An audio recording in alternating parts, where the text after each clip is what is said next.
Hey, welcome out everybody to today's episode, travelingbeastradioshow.com. Head over to travelingbeastradioshow.com. Subscribe to our email list so you can get more updates and the audios on a daily basis throughout our 65-day road trip. Today is day 4. We've been here since Sunday. Had an amazing time yesterday out at Circus. And what I'm going to talk about today in this audio is a little bit about my story, my backstory, and exactly what kept me going, a video that kept me going, and why, seeing my bank account always consistently being overdrafted or being negative $11.52 in my bank account in 2012 kept me going, reached me over the top.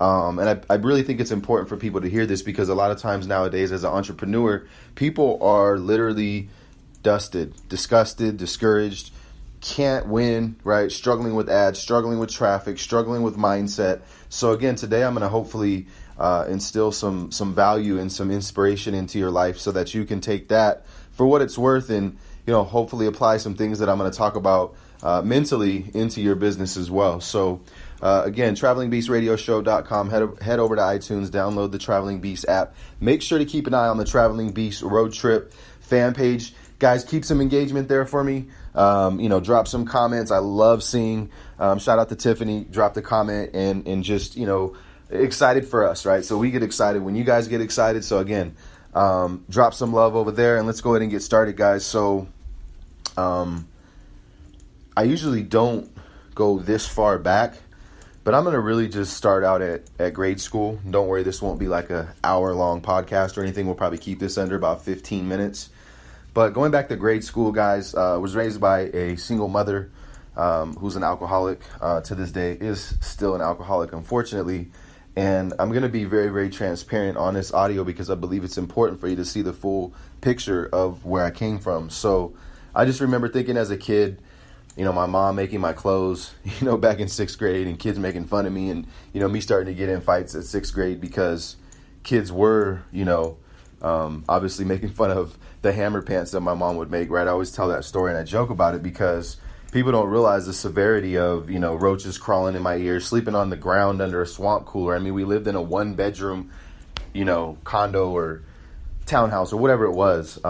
It's an apartment really, but there was like 4 units alongside of each other, multi-units, whatever. So point being, guys, roaches crawling in my ear. I just remember literally opening up the fridge right around that age, maybe a little earlier, around 11 or 12 years old, and just literally seeing, some of you guys can probably relate, mustard and baking soda, right, to keep the fridge fresh, which I don't know why, because roaches would crawl in there anyway. But anyhow, that's what I remember, guys, and I remember wanting more in life. I just remember reaching into that fridge, and again, there was something else in there, which was alcohol. It'd be Coors Light. So I'd drink it because there was nothing else to drink. And I would just remember thinking, man, this kind of quenches my thirst and it makes me feel a little different.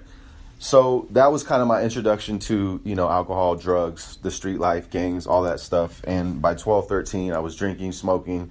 By 13, 14, I was selling. By 15, I was, pockets full of money, $8,000, $10,000 at a time. And I share these things because, again, a lot of people that are going to listen to this audio can probably relate. And I usually don't go this far back. But again, I wanted people to really see inside of my life. And so I'm actually going to take pieces of these audios that I'll be doing the next few days, and they're going to be inserted into my 4th book, which will be released in 2019. So back to where my mind was, I wanted more. I was one of those kids that would just look at everybody else at school.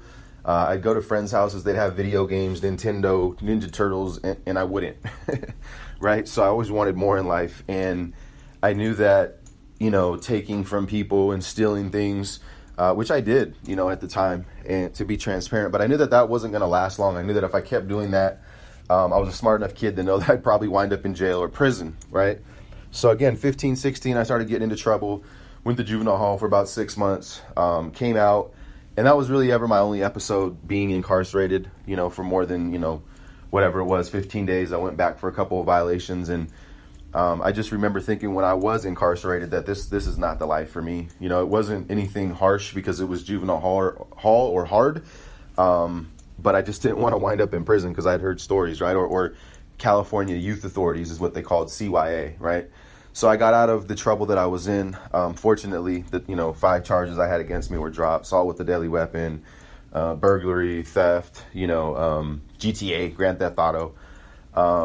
Those all got dropped to misdemeanors. I started to kind of get my life back on track. It's at 15 and a half. I started working at Jack in the Crack, if you will. I think most of you know what I'm talking about. 2 tacos for 99 cents. If you don't, it's a restaurant. It's a fast food restaurant. I went from, a grill boy in the back, if you will, all the way up to general manager, where I was running multiple locations starting in about 2005 or 6. I moved areas, right? So I moved out of Fresno when I met Ashley about 2001, maybe 2, somewhere around there. And we have my youngest son, right? So that was definitely a big jump to get away from the environment that I grew up in, right? A lot of you guys know online as an entrepreneur, your success is the 5 people you surround yourself with, right? And in my case, probably, 3 to 5. Shout out to Cater, Nate, Mike, Cindy. So again, surround yourself with success and remove yourself from situations that may hinder your growth. So that's what I did. And when I moved away, moving from Fresno to Lemoore, which I call Candyland in comparison, meaning that there's not a ghetto street in the town. I think there's one, but it's not really ghetto. It's like the street they hang out on. But anyway, again, guys, here's what I'm telling you is that when I moved out from Fresno and I came out to Lemoore, I realized that there was much more in life that I could go for. So I started to really excel at Jack in the Box. I went from, making 20,000 a year to making 40 a year. And then I went to making 60 and I went to making 70, right? Was my best year. And what happened then is I realized that there was a cap, there was a ceiling. It was about 2009, 2010 when I realized there was a cap, there was a ceiling. There was no way for me to move up anymore, right? Unless my boss were to move on or God forbid something happened, which he was very healthy. So I said to myself, how can I make this work? How can I make more money? How can I grow and do some of the things that I've always wanted to do in life? So I went online, I started to type in, make money online, affiliate marketing. And so we were already selling some stuff physically. We'd go down to Santee Alley in Los Angeles. Maybe some of you are familiar. We'd grab $2,000 worth of colognes, wallets, purses, anything that we could, quote, flip, turn into more money, right? And we'd take that 2K, turn it into 4K. So I thought to myself, why don't I just build a website for all these, wallets and purses and colognes? And the problem is once I started setting up the site, I started to become more knowledgeable, and a lot of it was fake, right? So I was like, all right, I can't set up a Coach website with Coach purses because they probably won't like that, right? So anyway, we went through that phase, and I started just literally marketing online. I started dumping, $500, $1,000, $2,000 just into course after course, went 50, 60K in debt, trying to make it out, right? And the one thing I realized very quickly is that I needed a mentor, right? So about 2011, Empower Network came out, and I was already blogging. I was already doing videos. I was already giving value. So I remember saying, to Desmond, and he actually found it before me, but when he found it, I think it was day after Halloween 2011 that they launched, and I said, this is it. He brought it to me. I said, dude, this is it, because I'm a blogger. I know the power in blogging. So I blogged for a couple years straight, maybe more like 3, and we struggled. They had their ups and downs, and unfortunately that company's actually dissolved now. But we made close to 300K, right? We went on stage, got the big checks, really had a breakthrough, because struggling from 2010 until 2012 was really hard, guys. I got fired from my job in 2011, March 9th, 2011. I got fired 8 weeks after I bought my first home. Ouch, right? So buy your first home. 8 weeks later, get fired from something you thought was safe. You thought you had job security, right? You thought you were going to wake up the next day and go to work, and you don't. So I was devastated. I literally remember coming home in 2011 and just telling Ashley, she was sleeping. She was working graveyard shift the night before, and I looked at her and literally just kind of started crying. I mean, you lose 70 grand a year. Your bread and butter. I don't care how grown you are. You're going to drop a tear or two. So I did, and she goes, "Why are you crying?" Right? And I'm like, "I lost my job," right? And she goes, "Then find another one," right? And I sucked it up. It was that moment I never looked back, right? Because I realized that I had her support. And of course, that didn't always last throughout the years. Things got hard. I went in debt. She's like, go back to work. Stuff doesn't work. Get a job again, right? So I think the faith and the support kind of started to fade, but I understood why. So I would lock myself in the room for hours upon hours. Like literally, Ashley would be working. I'd come home from college. I was taking college classes, and the kids would I remember, the kids being in the living room, running out, grabbing TV dinners, sticking them in, running back in the room, trying to figure this all out. Literally spending 12, 18 hours a day in that room, right? I figured I'd spend 12, 16 hours a day at work. Why not apply the same passion here? So there was one night, and that might have been what caught your attention about the video that really kept me going. And it was real life for me, but as a video for, I guess, everybody else. And I'm going to try to dig it up and share that in the comments. But in that video, I remember listening to E.T., the hip hop preacher, Pastor E.T., and sitting in that room, and he was just being, motivational as he is. And it was just, I don't remember the exact words. Obviously, it's in the video, but I remember looking up over at the kids, and they must have been 8, 9, 10. It was my nephew, Alex, and my youngest son. And again, he must have been 10 years old or so. Sounds about right.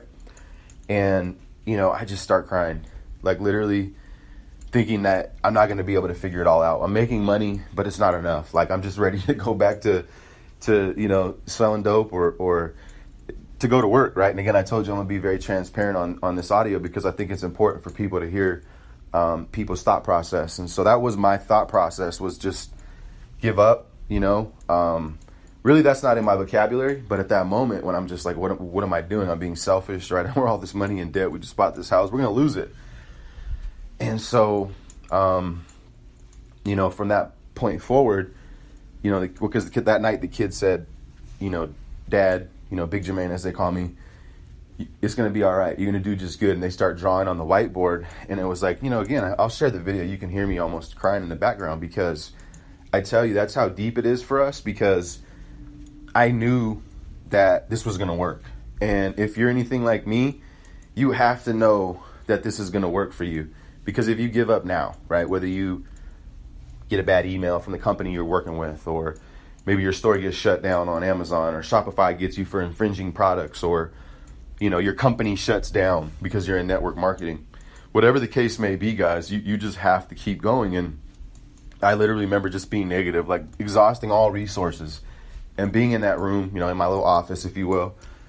And that at that moment when I really externalized myself and kind of looked at what was going on, I says, look, you got this, man. You could do it.